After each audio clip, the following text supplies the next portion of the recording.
అందరికీ నమస్కారం.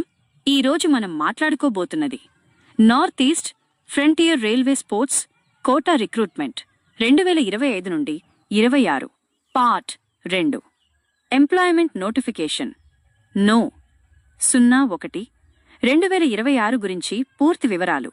ఇది స్పోర్ట్స్ బ్యాక్గ్రౌండ్ ఉన్న అభ్యర్థులకు ఒక మంచి గోల్డెన్ ఛాన్స్ అని చెప్పొచ్చు. నార్త్ ఈస్ట్ ఫ్రంటియర్ రైల్వే వారు 2025 నుండి 26 సంవత్సరానికి స్పోర్ట్స్ కోటా ద్వారా ఉద్యోగాల కోసం నోటిఫికేషన్ విడుదల చేశారు. ఈ రిక్రూట్మెంట్లో లెవెల్ 1, లెవెల్ 2/3 మరియు కొన్ని హయ్యర్ లెవెల్ పోస్టులు ఉన్నాయి. టికెట్ కలెక్టర్, టీటీఈ లాంటి పోస్టులు కూడా ఇందులో భాగమవుతాయి. అయితే మీ స్పోర్ట్స్ డిసిప్లిన్ మరియు వ్యాకెన్సీ అవైలబిలిటీ ఆధారంగా పోస్టింగ్ ఇవ్వబడుతుంది.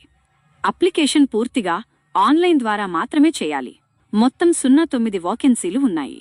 కేటగిరీ వారీగా UR, SC, ST, OBC, EWS reservation వర్తిస్తుంది.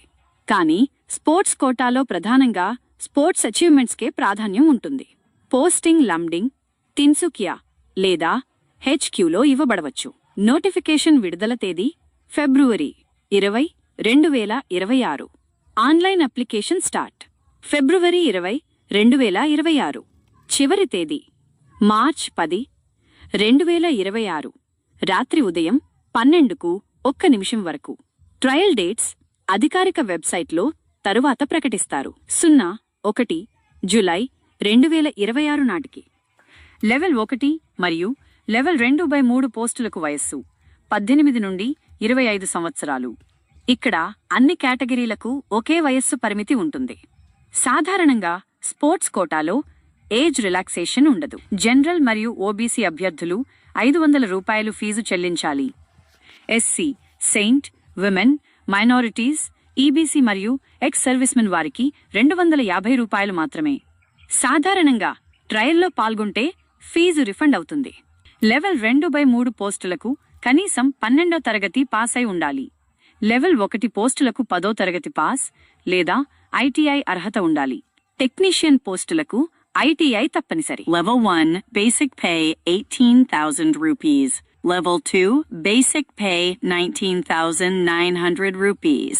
Level 3 basic pay ₹21,700. అలవెన్స్లు కలిపి ఇన్ హ్యాండ్ జీతం ₹25,000 నుండి ₹40,000 వరకు రావచ్చు. డిఏ, హెచ్ఆర్ఏ, టీఏ మరియు ఇతర రైల్వే అలవాన్సెస్ వర్తిస్తాయి. ఈ రిక్రూట్మెంట్లో సిబిటి ఎగ్జామ్ లేదు. సెలెక్షన్ పూర్తిగా స్పోర్ట్స్ ట్రయల్స్ ఆధారంగా జరుగుతుంది. ముందుగా స్పోర్ట్స్ ట్రయల్స్ నిర్వహిస్తారు. తరువాత స్పోర్ట్స్ అచీవ్మెంట్స్ను మూల్యాంకనం చేస్తారు. తరువాత డాక్యుమెంట్ వెరిఫికేషన్ మరియు మెడికల్ ఎగ్జామినేషన్ జరుగుతుంది. స్టేట్ లేదా నేషనల్ లెవెల్ స్పోర్ట్స్ అచీవ్మెంట్స్ ఉన్నవారే అప్లై చేయాలి. అధికారిక పీడీఎఫ్ పూర్తి చదవడం చాలా ముఖ్యము. చివరి తేదీ ముందు అప్లై చేయడం మర్చిపోవద్దు. ఇలాంటి తాజా జాబ్ అప్డేట్స్ కోసం మా ఛానల్ని సబ్స్క్రైబ్ చేయండి.